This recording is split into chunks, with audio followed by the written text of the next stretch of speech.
Hi guys and welcome back to the channel Deepak Yadav Education. Welcome to the daily current affairs of 7th of August 2021.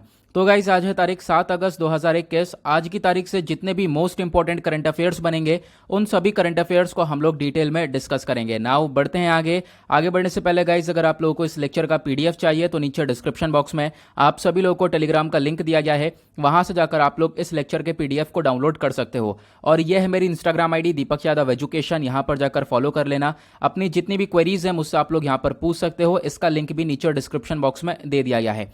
तो एक बार नजर मार लेते हैं कौन कौन से आर्टिकल्स का डिस्कशन करना है। बट उससे पहले मैं बता दूं ये वीडियो आज की तारीख का यानी 7 तारीख का है और ये शाम को अपलोड किया गया है क्योंकि मॉर्निंग में ये अपलोड नहीं हो पाया था किसी कारणवश। नाउ अब यहाँ पर इसको मैं शाम को अपलोड कर रहा हूँ, तो यहाँ पर आप लोग इसको कवर कर लेना।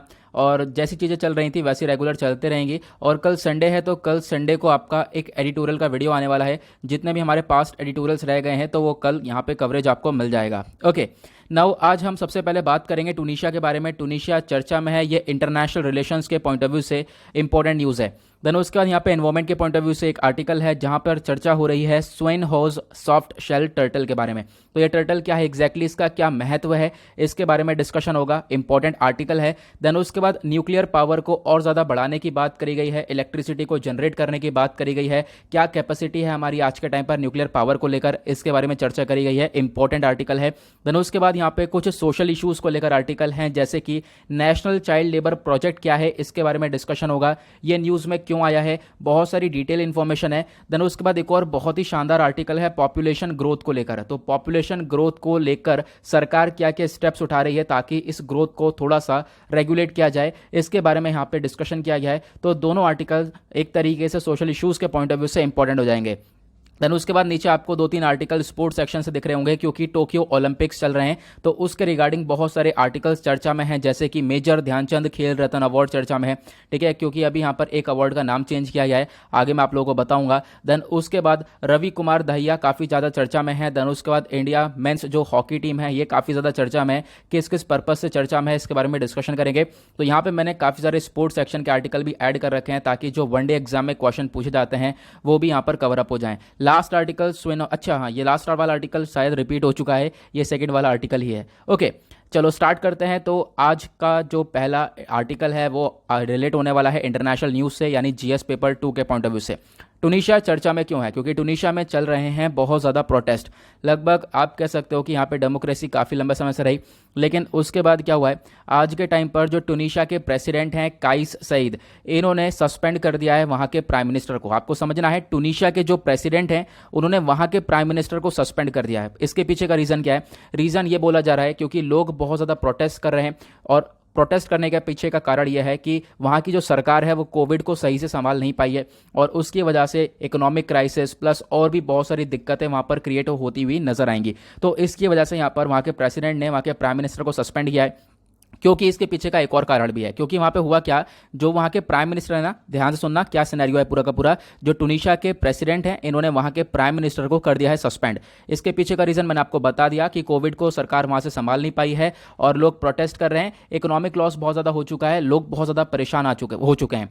उसके बाद यहाँ पर एक रीज़न ये भी है क्योंकि वहाँ के जो प्राइम मिनिस्टर हैं, ध्यान से सुनना मैं किन का नाम ले रहा हूँ, कि टूनिशिया के जो प्राइम मिनिस्टर हैं उन्होंने क्या किया था, वहाँ के हेल्थ मिनिस्टर को हटा दिया।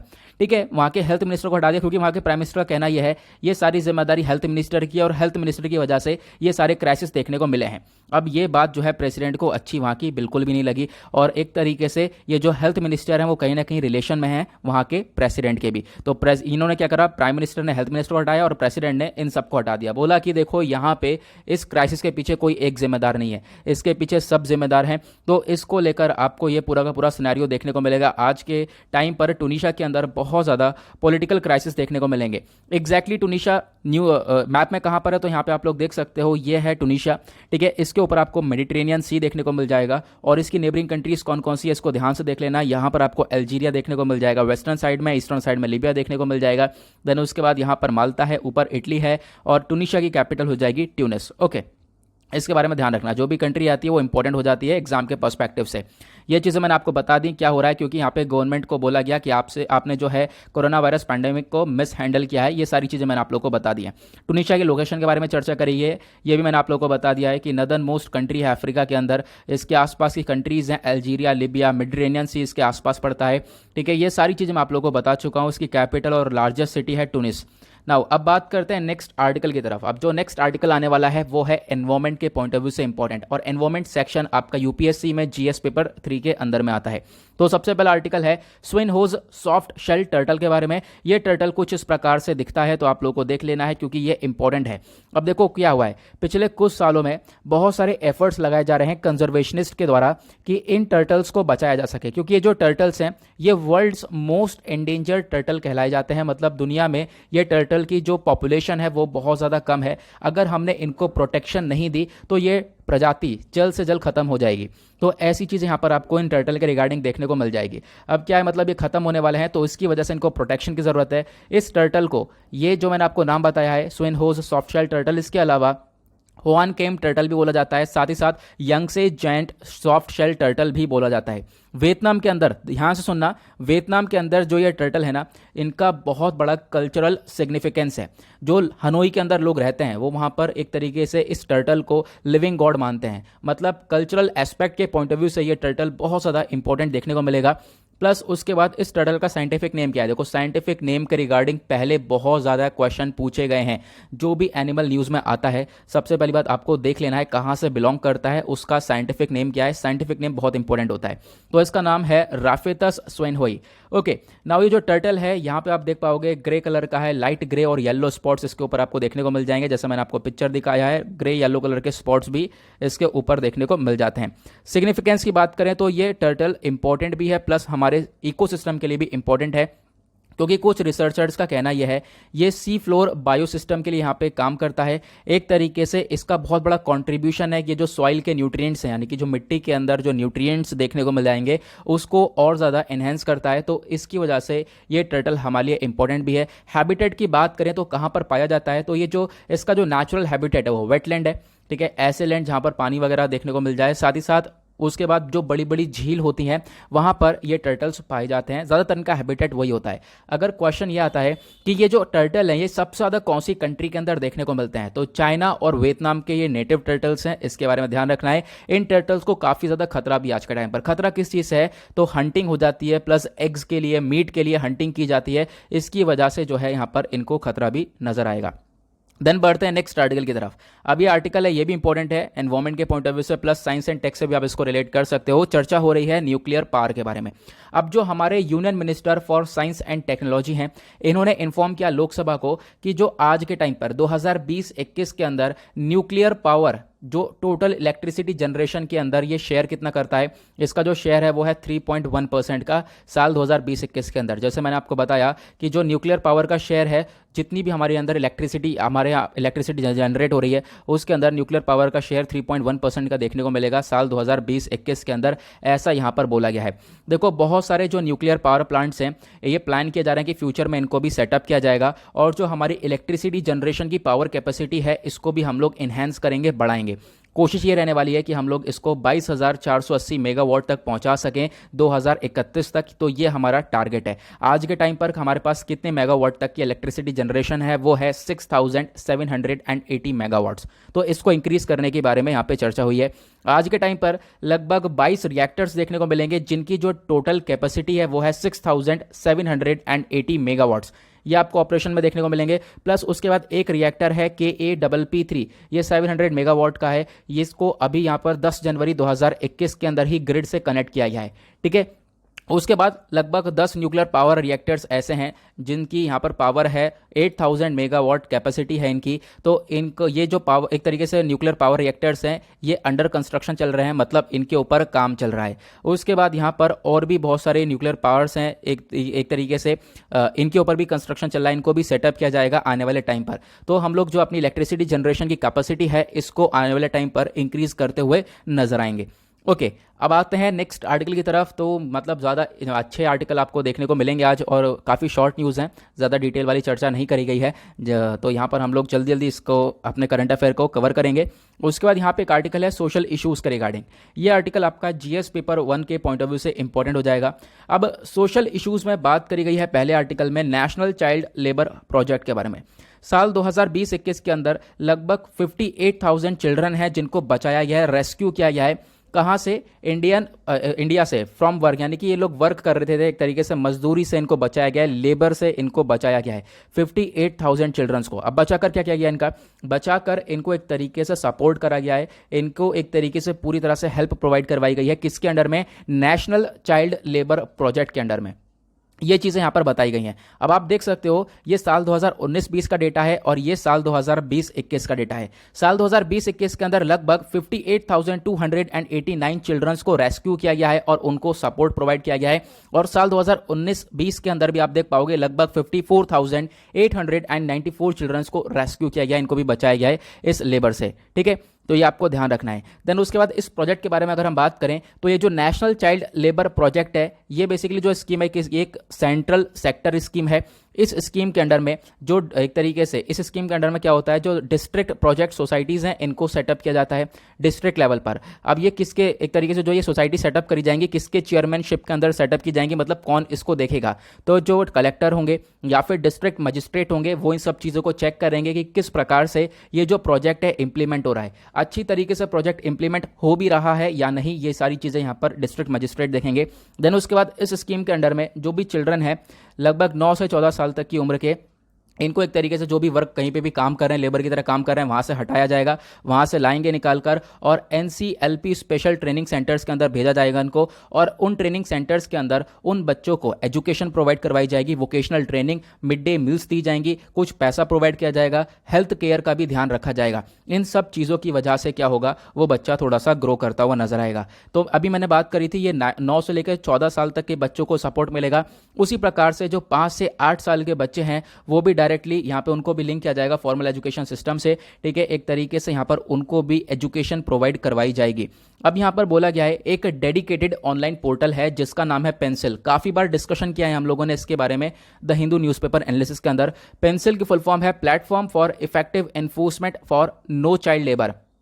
अब एक तरीके से ऐसा प्लेटफॉर्म जो कि यहाँ पर चाइल्ड लेबर को सपोर्ट ना करता हुआ, सिंपल वर्ड्स में, तो इसको डेवलप किया गया है ताकि जो ये वाली जो हमारी प्रोजेक्ट है ना, जिसके बारे में हम लोग बात कर रहे थे, NCLP project, national child labour project, तो इसको एक तरीके से अच्छी तरीके से इंप्लीमेंट हो जाए। तो उसी चीज़ के ऊपर यहाँ पर ये पेंसिल ध्यान देता है। इस स्कीम के अंडर में बहुत सारा जो फंड्स है वो प्रोवाइड किया जाता है डायरेक्टली किसको? डिस्ट्रिक्ट प्रोजेक्ट सोसाइटीज़ को, जो कि डिस्ट्रिक्ट लेवल पर देख रहे हैं जो हमारे डिस्ट्रिक्ट मजिस्ट्रेट हैं वो लोग। ठीक है, तो एक तरीके से फंड इन सोसाइटीज़ को प्रोवाइड किया जाता है और फंड्स फिर एलोकेट किया जाता है और भी जगह पर, ताकि जो है इन बच्चों को पूरी तरह से सपोर्ट मिल सके।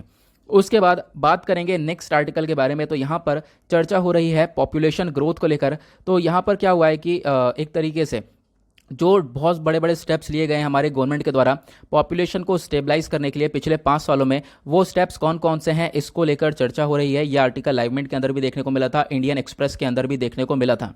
तो अगर हम बात करें इसमें, सबसे पहला स्टेप जो सरकार ने उठाया है वो है मिशन परिवार विकास। अब इसको इंट्रोड्यूस किया गया है ताकि जो है कॉन्ट्रेसेप्टिव्स प्रोटेक्शन का ज़्यादा से ज़्यादा इस्तेमाल हो, प्लस उसके बाद जो फैमिली प्लानिंग सर्विसेज हैं वो प्रोवाइड की जाएं ज़्यादा से ज़्यादा। लगभग 146 हाई फर्टिलिटी डिस्ट्रिक्ट्स हैं, ऐसे डिस्ट्रिक्ट्स जहां पर बच्चे सबसे ज़्यादा जन्म ले रहे हैं, यहाँ पर फैमिली प्लानिंग सर्विसेज को दिया जाए, फैमिली को अच्छे से प्लान किया जाए ताकि जो पॉपुलेशन है उसको रेगुलेट करने की यहाँ पे जो बात करी जा रही है उसको अच्छी तरीके से लागू किया जा सके। ये पहला स्टेप है। दूसरा स्टेप है जो कॉन्ट्रेसेप्टिव चॉइसेस हैं इसको थोड़ा एक्सपेंड कर दिया गया है। एक तरीके से यहाँ पर कॉन्ट्रेसेप्टिव्स जो हैं, एक आप कह सकते हो कि इसमें जो ऐड कर दिया गया है, जो इंजेक्टेबल कॉन्ट्रेसेप्टिव्स होते हैं और भी चीज़ें होती हैं, इनको यहाँ पर ऐड किया गया है ताकि जो है यहाँ पर ये प्रोटेक्शन दी जा सके। उसके बाद आप कह सकते हो और भी वेरियस स्टेप्स उठाए गए हैं, जैसे कि रीडिज़ाइन कॉन्ट्रेसेप्टिव्स पैकेजिंग होगी, यानी जो भी यहाँ पर पैकेजिंग होने वाली है कॉन्डम्स की, ओसीपीज या फिर ईसीपीज होंगे, ठीक है, इनको एक तरीके से इंप्रूव किया जाएगा, इनको रीडिज़ाइन किया जाएगा ताकि इनकी जो डिमांड है वो बढ़े। तो कॉन्ट्रेसेप्टिव्स को लेकर ही बात करी जा रही है, जो प्रोटेक्शन है इनको लेकर ही बात करी जा रही है। जो फैमिली प्लानिंग मीडिया कंपेन है इसको यहाँ पर वर्किंग में लाया जाएगा, इसको जनरेट किया जाएगा। एक तरीके से जो ये होलिस्टिक मीडिया कंपेन होगा, यहाँ पे फिर आप कह सकते हो कि ये जनरेट करेगा कॉन्ट्रासेप्टिव डिमांड्स को, ठीक है। जो भी यहाँ पर एक कॉन्ट्रासेप्टिव्स हैं तो इसको यहाँ पर जनरेट करेगा ताकि जो है पॉपुलेशन कम से कम हो। जो वर्ल्ड पॉपुलेशन डे है एक तरीके से इसको भी हम लोग ऑब्जर्व करते हैं 11 जुलाई से 24 जुलाई तक, और इसको हर साल ऑब्जर्व किया जाता है ताकि जो फैमिली प्लानिंग है उसको बूस्टअप मिल सके। फैमिली प्लानिंग मतलब हम सोच के चल सके आगे तक कि हाँ यार कितने बच्चे होने हैं, फिर उसके बाद आगे किस प्रकार से फैमिली प्लानिंग करनी है। तो यहाँ पर इससे क्या होगा, जो फैमिली की पॉपुलेशन है उसको हम लोग कम से कम रेगुलेट करते हुए चल पाएंगे। उसके बाद यहाँ पर लास्ट जो सरकार ने स्टेप उठाया है वो है scheme for home delivery of contraceptives. जो भी एक कॉन्ट्रासेप्टिव्स हैं इनको होम डिलीवर किया जाएगा, और ये स्कीम चलाई गई है आशा के द्वारा। At doorstep of beneficiaries has been taken up, यानी कि जो भी यहाँ पर आप कह सकते हो बेनिफिशरीज है उनके दरवाजों तक ये होम डिलीवरी करी जाएगी इन कॉन्ट्रासेप्टिव्स की। तो ये एक स्टेप यहाँ पे सरकार के द्वारा ये भी उठाया गया है पॉपुलेशन को रेगुलेट करने के लिए। अब बात करते हैं कुछ स्पोर्ट्स न्यूज़ के बारे में, देखेंगे आज की क्या स्पोर्ट्स न्यूज़ है, क्योंकि ये भी इंपॉर्टेंट है, क्योंकि आज के टाइम पर टोक्यो ओलंपिक्स चलते हुए नजर आएंगे। पहला स्पोर्ट्स न्यूज़ बहुत ज़्यादा इंपॉर्टेंट है, यहाँ पे चर्चा हो रही है मेजर ध्यानचंद खेल रत्न अवार्ड की। तो इंडिया का एक हाईएस्ट स्पोर्टिंग ऑनर है खेल रत्न अवार्ड, ठीक है। अब यहाँ पर इसका नाम चेंज कर दिया गया है। देखो यहाँ पर ये जो नाम था ना, एक तरीके से खेल रत्न अवार्ड, ये पहले हमारे फॉर्मर प्राइम मिनिस्टर के ऊपर था, राजीव गांधी खेल रत्न अवार्ड करके। अब इसका नाम बदलकर क्या कर दिया गया है, मेजर ध्यानचंद खेल रत्न अवार्ड कर दिया गया है। यानी जो एक स्पोर्ट्स पर्सन है उनके ऊपर यहाँ पर इस अवार्ड का नाम रख दिया गया है। ओके, जो कि आप लोग बता सकते हो ये क्या सही स्टेप है या फिर यहाँ पर ऐसा नहीं करना चाहिए था। आप लोग अपने ओपिनियन जरा नीचे कमेंट सेक्शन में जरूर लिखना, ये मैंने सुबह भी पूछा था। यहाँ पर आप देख सकते हो इसके बारे में अगर हम बात करें मेजर ध्यानचंद जी के बारे में, इनका जन्म हुआ था 29 अगस्त 1905 में और डेथ हुई है इनकी 3 दिसंबर 1979 के अंदर। इंडियन फील्ड हॉकी प्लेयर थे और एक तरीके से हॉकी विजार्ड कहलाते हैं। इन्होंने यहाँ पर बहुत ज़्यादा एक तरीके से कंट्रीब्यूशन किया है इंडियन हॉकी टीम के लिए, साथ ही साथ इन्होंने बहुत सारे मेडल्स भी लेकर आए हैं हॉकी टीम की तरफ से। आप कह सकते हो माने जाते हैं एक एक्स्ट्रा ऑर्डिनरी गोल स्कोरिंग थे यहाँ पर, ये इन्होंने बहुत ज़्यादा गोल मारे हैं और एक तरीके से आप कह सकते हो कि लगभग 3 ओलंपिक गोल्ड मेडल्स इन्होंने अर्न किया है। और वो जो गोल्ड मेडल्स हैं वो कौन कौन से ईयर में लेकर आए गए हैं, वो हैं 1928 में, 1932 में और 1936 के अंदर यहाँ पे अर्न करे गए हैं ये तीनों ओलंपिक गोल्ड मेडल्स। ये जाने जाते हैं popularly known as the wizard और the magician of hockey. Hockey के यहाँ पे जादूगर जाने जाते हैं क्योंकि इनका कमाल ही इतना है। और यहाँ पे जो एक तरीके से इन्होंने जो भी गेम प्ले किया है इंटरनेशनली, बहुत सारे गेम प्ले किए हैं, लगभग 1926 से लेकर 1949 तक बहुत सारे गेम्स प्ले किए हैं और इतने टाइम पीरियड में लगभग 570 गोल किए हैं इन्होंने। तो आप समझ सकते हो 185 मैचेस के अंदर 570 गोल्स किए हैं। और ये सारी जो इन्फॉर्मेशन है ये एक ऑटोबायोग्राफी के अंदर बताई गई है। तो यहाँ पर ये काफ़ी इंपॉर्टेंट चीज़ हो जाती है, इंपॉर्टेंट पर्सनैलिटी हो जाते हैं हमारे इंडिया के लिए। नाउ गवर्नमेंट ऑफ इंडिया ने इनको पद्म भूषण अवार्ड दिया था 1956 के अंदर। इनका जो बर्थडे है वो होता है 29 अगस्त को, और 29 अगस्त को एक और चीज़ होती है वो होता है नेशनल स्पोर्ट्स डे इंडिया के अंदर, और ये हर साल सेलिब्रेट किया जाता है। तो 29 अगस्त आने वाला है तो नेशनल स्पोर्ट्स डे सेलिब्रेट करते हैं। उसके पीछे का रीज़न आपको मालूम होगा, मेजर ध्यानचंद जी का बर्थडे को हम लोग सेलिब्रेट करते हैं। ओके, देन बढ़ते हैं आगे नेक्स्ट आर्टिकल की तरफ। तो ओलंपिक के अंदर एक और यहाँ पर आप इंपॉर्टेंट पर्सनैलिटी देखने को मिलेंगे जिन्होंने भारत का नाम रोशन किया है, रवि कुमार दहिया। इंडियन रेसलर हैं रवि कुमार दहिया, इन्होंने यहाँ पर सिल्वर मेडल जीत लिया है। देखो यहाँ पर क्या हुआ फाइनल के अंदर, फिलहाल जो मेंस का 57 kg फ्री स्टाइल कैटेगरी के अंदर यहाँ पर ये खेले थे, वहाँ पे हारे हैं, लेकिन फिर भी जो है सिल्वर मेडल ये लेकर ही आए हैं भारत के लिए। और इंडिया का ये 5वां मेडल है जब यहाँ पर ये मेडल लेकर आए टोक्यो ओलंपिक्स के अंदर, और ये सेकंड सिल्वर मेडल भी आ चुका है जो कि यहाँ पर ये रवि कुमार दहिया साहब लेकर आए हैं। रवि कुमार दहिया एक इंडियन फ्री स्टाइल रेसलर हैं जिन्होंने सिल्वर मेडल जीता है 2020 समर ओलंपिक्स के अंदर। और कौन सी कैटेगरी है, ये है 57 kg कैटेगरी के अंदर। और एक तरीके से ये पहले से भी ब्रॉन्ज मेडलिस्ट रह चुके हैं 2019 के अंदर वर्ल्ड रेसलिंग चैंपियनशिप के अंदर, और ये बिलोंग करते हैं हरियाणा से। जो रवि कुमार साहब हैं ये 5वें इंडियन रेसलर बन चुके हैं after the KD Jadhav, Sushil Kumar, Yogeshwar Dutt, Sakshi Malik, जिन्होंने यहाँ पर ओलंपिक पोडियम के अंदर फिनिश किया है। तो 5वें खिलाड़ी ये बन चुके हैं। और दहिया साहब यहाँ पर सेकंड इंडियन रेसलर बन चुके हैं जो कि एक तरीके से ओलंपिक के अंदर सिल्वर जीते हैं। इनसे पहले किसने जीता था तो वो थे सुशील कुमार जी। ओके, ये आप लोग देख सकते हो। ना उसके बाद आज का लास्ट आर्टिकल है वो चर्चा करता है इंडिया मेंस हॉकी के बारे में। तो जो इंडिया मेंस हॉकी टीम है इसने हरा दिया है जर्मनी को और एक तरीके से जीत के लिया है इन्होंने ब्रॉन्ज मेडल। अब ये जो ब्रॉन्ज मेडल है अगेन यहाँ पर टोक्यो ओलंपिक्स 2020 के अंदर जीता गया है और आप कह सकते हो 41 साल के इंतजार के बाद जो है हॉकी के अंदर ये ओलंपिक मेडल आया है। अब यहाँ पर आप कह सकते हो लास्ट टाइम इंडिया ने जो मेडल जीता था हॉकी की कैटेगरी के अंदर वो था 1980s के अंदर, 1980 एग्जैक्टली ये ईयर है। तो मॉस्को गेम्स के अंदर यहाँ पर ये गोल्ड जीता था हम लोगों ने। नाउ उसके बाद आप कह सकते हो वो लास्ट मेडल रह चुका था, उसके बाद से अभी तक हम लोगों ने यह मेडल जीता नहीं था। अब यहाँ पर फाइनली हम लोगों ने इंडिया की जो मेंस हॉकी टीम है उन्होंने यहाँ पर एक मेडल जीत लिया है और वुमेन्स हॉकी टीम भी काफ़ी अच्छा परफॉर्म करती हुई नजर आएंगी। इंडिया का जो थर्ड हॉकी ब्रॉन्ज मेडल है अगर हम बात करें इतिहास के अंदर तो लगभग आप कह सकते हो जो 1968 के अंदर मैक्सिको के अंदर सिटी के अंदर था, 1972 के अंदर जो है म्यूनिक गेम्स के अंदर था, उसके बाद जो लास्ट मेडल था वो था 1980s के अंदर, ठीक है 1980 के अंदर। तो ये आप देख सकते हो एक 1968, 1972 और जो लास्ट टाइम मेडल जीता था भारत ने हॉकी के लिए वो था 1980 के अंदर। और उसके बाद आप कह सकते हो अब यहाँ पर अगेन एक और मेडल आ चुका है लगभग 41 ईयर वेट करने के बाद। आई होप आपको ये आर्टिकल अच्छे से क्लियर हो गए होंगे, सारे इंपॉर्टेंट आर्टिकल्स थे। स्पोर्ट्स सेक्शन को सब कहते हैं कवरेज देना चाहिए थोड़ा सा, तो यहाँ पर मैंने थोड़ा सा स्पोर्ट्स सेक्शन को भी कवर कर लिया है जो कि हमारे एग्जाम के लिए भी इंपॉर्टेंट है। नाउ इसी के साथ करते हैं लेक्चर को समाप्त। और हाँ एक चीज़ मैं वापस से रिपीट करना चाहूँगा, देखो एडिटोरियल्स के लिए परेशान बिल्कुल भी मत होना, वो कल आपका वीडियो आएगा, संडे है कल संडे में इतने आर्टिकल्स आते नहीं है, तो कल संडे में आपका वही वाला वीडियो आएगा एडिटोरियल वाला जहाँ पे मैं सारे एडिटोरियल्स कवर करने वाला हूँ। नाउ मिलते हैं आप लोगों से नेक्स्ट वीडियो में। अच्छा एडिटोरियल्स कौन से कवर करने वाला हूँ जो कि हमारे पिछले छूट गए हैं। तो आज के लिए bye bye, have a nice day, thank you and जय हिंद।